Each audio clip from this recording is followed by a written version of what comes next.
What's going on, guys? So I am out here at Ron Hoover RV and Marine in Corpus Christi, Texas, and we are taking a look at this really cool 2024 Jayco Northpoint fifth wheel.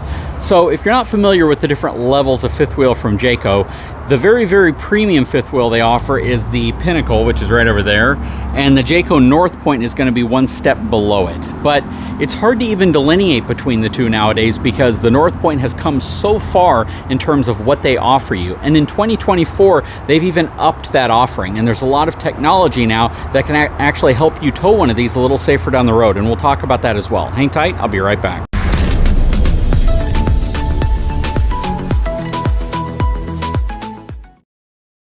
So before we get to the numbers, you know, for a long time, RV manufacturers have been criticized for putting, I guess, profits over safety. And a lot of the technology that can help you actually tow safer hasn't really even been hitting the market until now. 2024 is kind of the year of safety features galore, and we're gonna look at some of those.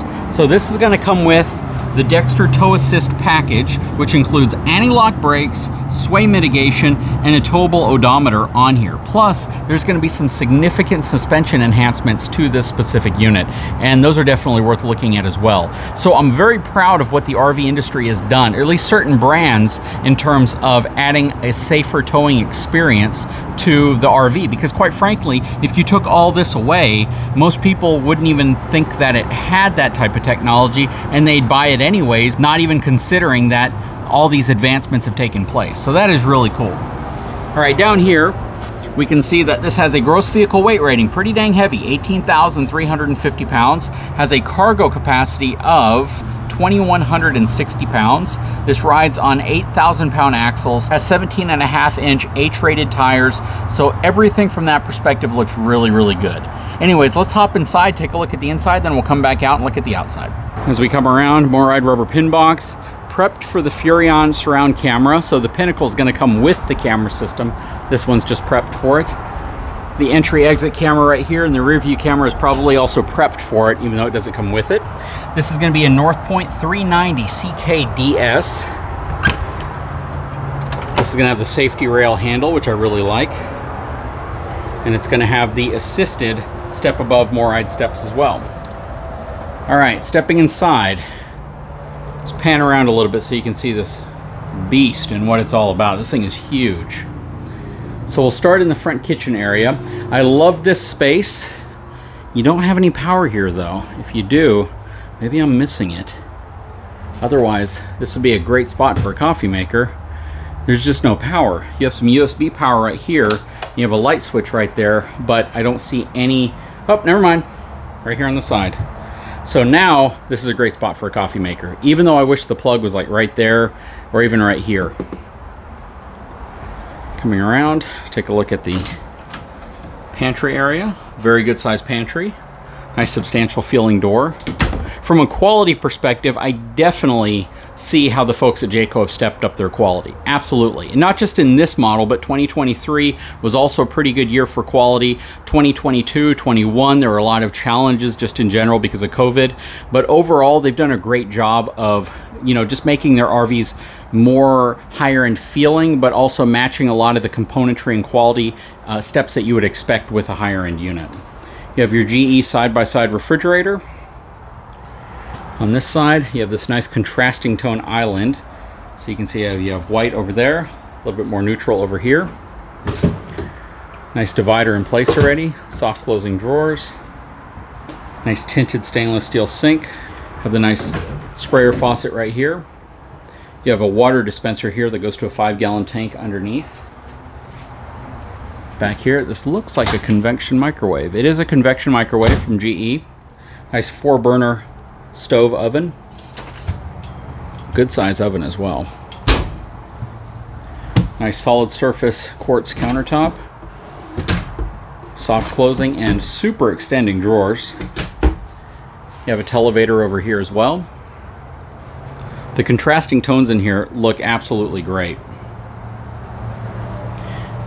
Nice flip up countertop right here.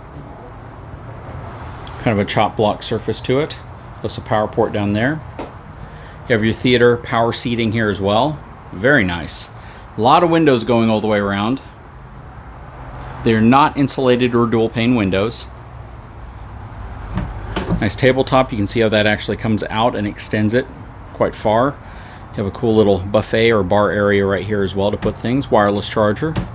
I kind of wish, even though they're a lot more expensive, I kind of wish once you hit a certain point of price, and really like anything over $60,000, $70,000, dual pane windows should just be standard. They're such an improvement in terms of, you know, blocking heat transfer to the inside of your RV. And I made a full video demonstrating that, and it was just absolutely mind-blowing how good of a difference they made. Down here you have a second bedroom, so this is going to be a queen-size bed in here. You step down because there's a drop frame in the back of this unit. You have a TV on the wall here.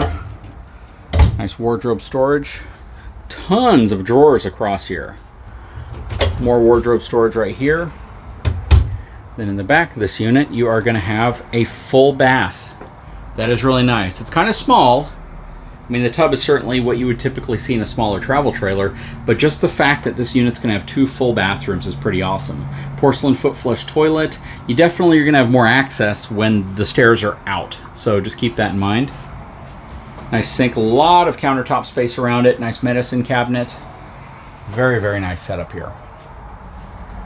Okay, stepping back up and around to the left, you have your ladder to take you up to your second level loft. That is super cool. And there's a lot of room up here too. Tons and tons of windows around here. This is a great place for the kiddos. And whenever you're talking about RVs, you know, this is about as second floor as you can get for an RV, simply because there's no true way to build a second floor onto an RV unless it's like some crazy, you know, evolutionary design that raises up. But that is super awesome. Coming back this way. Cool little area for wine bottles. More storage. That is real tile. Again, things that you're starting to see in RVs that you never saw in the past. Huge shower area, absolutely gorgeous shower surround, and this shower pan is enormous.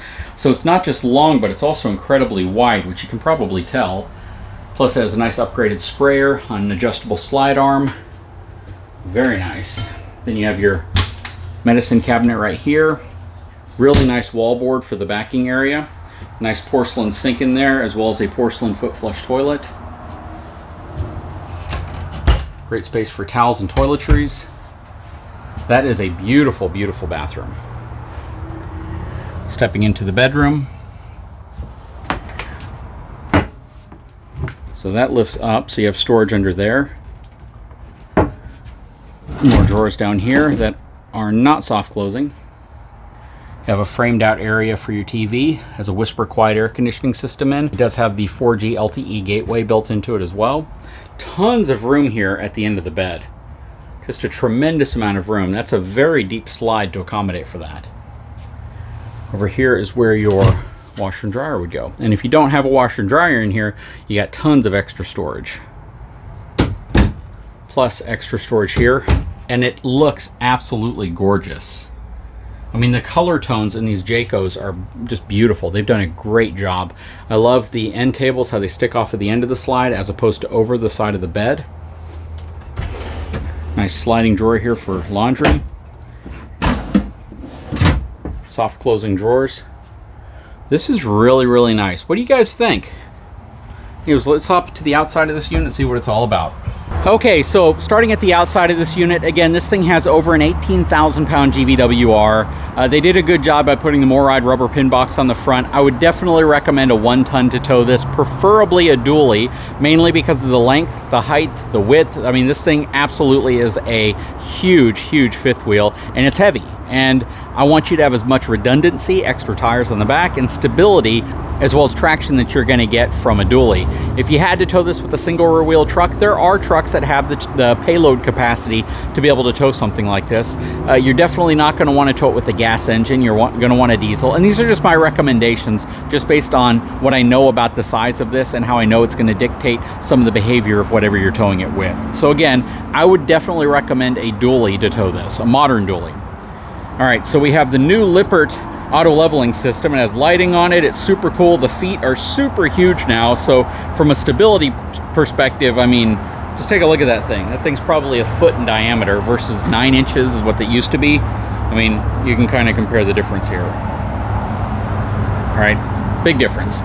40 pounds, 3 40-pound propane cans. That is absolutely nuts. There's one on this side, and then there's 2 on the other side. A lot of propane capacity, 120 pounds worth of total propane capacity, which is kind of crazy.